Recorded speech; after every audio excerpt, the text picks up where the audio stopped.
வணக்கம் மக்களே, welcome to my YouTube channel. So இன்றைக்கி மகாநதியில் பார்த்தீங்கன்னா, காவேரி வந்து விஜய் வந்து அப்படியே சைட் அடிச்சது மாதிரி இருந்தது. ஸோ செம க்யூட்டாக இருந்தது. ஸோ எல்லாருமே உட்காந்து சாப்பிட்டுட்டு இருப்பாங்க அந்த ப்ராப்ளம்லாம் முடிஞ்சதுக்கப்புறம். அப்போது நர்மதா வந்து கொஞ்சம் சிரிக்காமல் இருப்பாங்க. அப்போ விஜய் வந்து, "நீ தான் கடைக்குட்டினா ரொம்ப ஸ்பெஷல் அந்த வீட்டில். உங்கள் அம்மாவுக்கு உன்னைய தான் ரொம்ப பிடிக்கும் போல இருக்குது. எல்லாரையும் வீட்லேயே வச்சு படிக்க வச்சாங்க. உன்னைய மட்டும் ஹாஸ்டலில் படிக்க வச்சு உனக்கு பிடிச்ச காலேஜில் சேர்த்து விட்டு படிக்க வச்சுருக்காங்க பாரு" அப்படின்னு சொல்லிட்டு பயங்கரமாக சொல்லி சிரிக்க வச்சுட்டாரு. ஸோ அதை பார்த்துட்டு காவேரிக்கு அப்படியே விஜய் மேலே வந்து ஒரு ஈர்ப்பு மாதிரி வந்துருச்சு போல இருக்கு, அட்ராக்ஷன்ஸ் மாதிரி. ஸோ இதுக்கு முன்னாடி ரொம்ப வெறுப்பாக இருந்தாங்க. இப்போ அவங்க பார்வையிலே தெரிஞ்சது, வாவ் அப்படிங்கிறது மாதிரி இருந்துச்சு. பார்க்குறதுக்கு செம க்யூட்டாக இருந்தது. ஸோ எனிவே நல்லா இருந்துச்சு.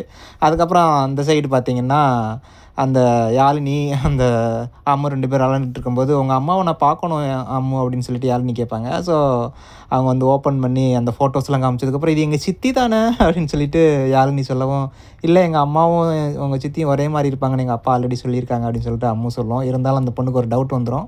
ஸோ கண்டிப்பாக அதை யார்ட்டயாவது போய் கேட்கணும் அப்படின்னு சொல்லிட்டு அந்த பொண்ணு மைண்டில் இருக்குது. பார்ப்போம், அது காவேரிட்டயே போய் கேட்டுச்சுன்னா நல்லாயிருக்கும்னு நினைக்கிறேன். காவேரிட்ட கேட்டு, ஸோ காவேரி வந்து இதை நான் பார்க்கணுமே அப்படின்னு சொல்லிட்டு அவங்களும் வந்து அந்த கப்போர்டை ஓப்பன் பண்ணி பார்த்தாங்கன்னா தெரிஞ்சு போயிரும் உண்மை என்ன அப்படின்னு சொல்லிட்டு. ஸோ பயங்கர ட்விஸ்ட் இருக்குன்னு நினைக்கிறேன் வர வர வீக்கில். ஸோ பார்க்கலாம் எப்போ அது நடக்க போகுது அப்படின்னு சொல்லிட்டு. ஸோ உங்களுடைய கருத்தை கமெண்ட் பண்ணுங்க, நான் தெரிஞ்சுக்கிறேன். தேங்க்யூ.